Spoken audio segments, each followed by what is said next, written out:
കുറച്ച് ദിവസങ്ങളായി ദുരന്തബാധിത മേഖലകളിൽ ഒരു മാസ്ക് വെച്ച ഒരു ആർമി ഉദ്യോഗസ്ഥൻ ഉണ്ട്. മുൻ കരസേനാ മേധാവി Bipin Rawat India's most fearless man എന്ന് വിശേഷിപ്പിച്ച പട്ടാളക്കാരൻ lieutenant colonel Rishi Rajalakshmi 2017 March 4-ന് ത്രാലിലുണ്ടായ ഒരു വലിയ സേനാ ഓപ്പറേഷനാണ് ശ്രദ്ധേയമാകുന്നത്. അന്ന് ജെയ്ഷ് ഇ മുഹമ്മദിന്റെയും ഹിസ്ബുൾ മുഹാജിദിന്റെയും കേന്ദ്രങ്ങളിൽ നേരിട്ട് കയറി അറ്റാക്ക് ചെയ്ത് അതിന്റെ പ്രധാന തീവ്രവാദികളെ അമർച്ച ചെയ്ത അദ്ദേഹമാണ് ഇന്ന് ഈ കാരുണ്യത്തിന്റെ സേവനത്തിനായി എത്തിയിരിക്കുന്നത്. എന്റെ ജനിച്ച നാടിനു വേണ്ടി എനിക്ക് തിരിച്ചു ചെയ്യാൻ പറ്റുന്ന ഒരു സേവനമായി ഞാൻ കരുതുന്നു. ഇവിടെ കേരളം ഞാൻ ജനിച്ചതാണ്, ഞാൻ മലയാളിയാണ്. So that is the best which I can keep and I will be keep doing that.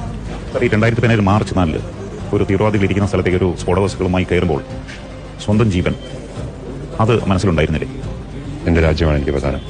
അതിനുശേഷം വെടി ഏൽക്കുമ്പോൾ പിന്നീട് ഈ മറ്റുള്ളവർ രക്ഷപ്പെടുത്തി കൊണ്ടുപോകുമ്പോൾ താങ്കൾ കേൾക്കുന്ന പരിക്ക് കണ്ടിട്ട് ഡോക്ടർമാർ അന്തം വിട്ടു, അപ്പോൾ താങ്കൾ ഇതിനെ തംസപ്പ് ചിഹ്നം അടിച്ചു എന്ന് പറയുന്നു. അങ്ങനെയൊക്കെ ഒരു മനക്കരുത്ത് എങ്ങനെ ഉണ്ടാകും? ഇന്ത്യൻ മിലിറ്ററി അക്കാഡമിയിൽ നിന്ന് പാസ് ഔട്ട് ആവുന്ന ഏതൊരു ഓഫീസറിനും ഉള്ളത് മാത്രമേ എനിക്കുള്ളൂ. അവിടെ നമുക്ക് തരുന്ന ട്രെയിനിങ് അത്ര ടഫാണ്. അന്ന് ഈ പരിക്കേറ്റതിനു ശേഷം എത്ര ശസ്ത്രക്രിയകൾക്ക് വിധേയനായി?